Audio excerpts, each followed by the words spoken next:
pečice in štedilniki. To so tisti naši kuhinjski, gospodinjski člani, iz katerih diši pole najboljši dobrota, zaradi katerih se pol seveda sekiramo za čas poletja, pa kopalk, pa tak, človeška narava. Imajo pa nekaj skupnega in to so dve komponenti. Prva je tesnilo in druga je lučka. Ti dve komponenti v svoji izrabljenosti sicer ne naredijo nekih usodnih posledic, razen ko tesnilo recimo odpove, pa potem tista para gre lepo po kuhinjskih elementih. Ja, no, če pa pač ni lučke, če je tema, pa če je človek v temi, se pa tak ve, kak je. Skratka, danes vam pokažem, kako se to zamenja, da bo sama peka in nasplošno komoditeta uporabe boljša. Gremo v akcijo. Pred popravilom vsake mašince potegnemo kabel iz električne napeljave. Pri tesnilu pečici je tako. Pri večini je narejeno na tak način, da ima take hakelčke. Ti se takole privzdignejo in se lahko vzamejo dol. To svetujem tudi pri čiščenju, da se naredi, pa vendar se to tesnilo pri redni uporabi zna obrabiti. Je sicer tesnilo, ki je temperaturno odporno, ampak recimo tako, kot se tu vzame dol, se na isti princip vzame tudi tukaj, dol. In to je vsa umetnost. Na tak način se ga lahko očisti oziroma zamenja.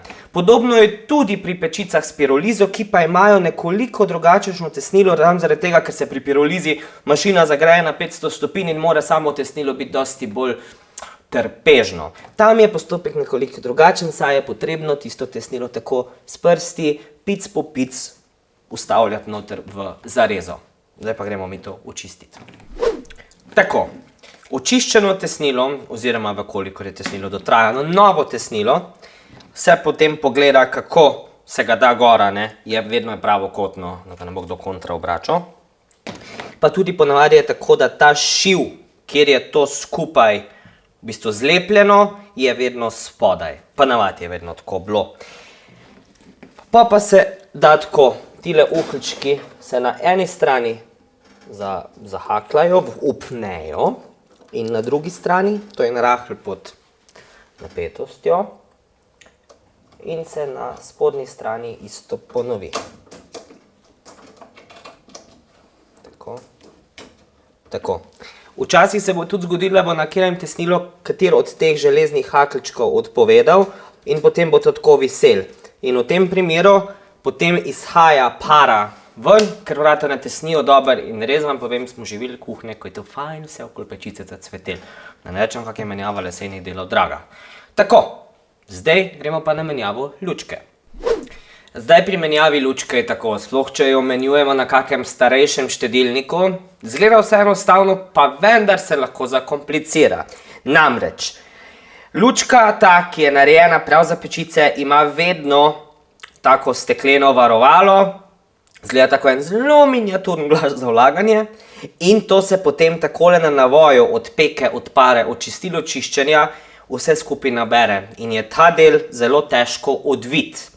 Tukaj si rečem na lastno odgovornost, se lahko da okoli tega dela takole krpa in se ga zelo narahlo s papagajkam odvije. Odvijamo seveda v to smer. Pri večini pečic je tako, pri enih se to sam ven potegne, ampak pri večini je treba odviti. Nikakor pa ne poskušati s kakim papagajkam na grobo, na golo steklo to odviti, ker bo to poknil. Skratka, tukaj noter, odvisno, eni imajo na levi, drugi imajo na desni, se ta steklen vrak odvije. Tako. In notri je ta lučka.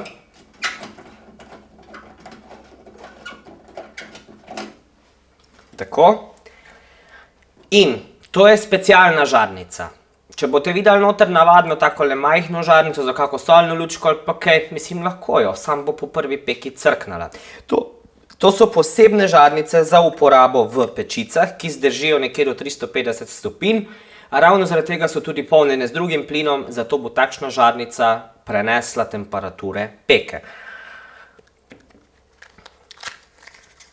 Novo žarnico noter, vstavi se v grlo žarnice in se jo z občutkom privije. Tako.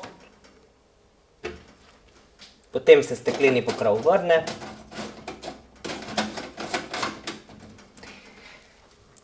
pa smo zamenjali žarnico.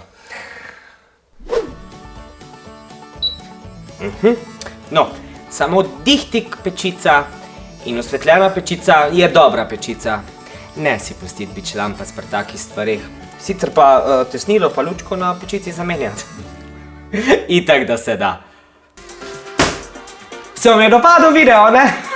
No, ker vse tako radi lajkamo in komentiramo, ste seveda vabljeni tudi k temu, prisrčno ste vabljeni tudi k deljenju in pa da se mi slučajno niste pozabili naročiti na naš YouTube kanal. Za konkretna vprašanja smo vam na voljo na Facebookovi strani Kam ste stari, kjer vam bomo serviserji rade volje priskočili na pomoč.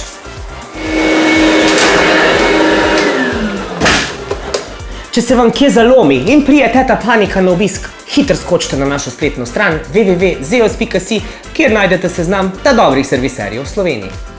Vam pa povem, da se vam res splača slediti tudi našim preostalim akcijam na Facebookovi strani Še sem uporaben, ker saj veste, itak, da se da.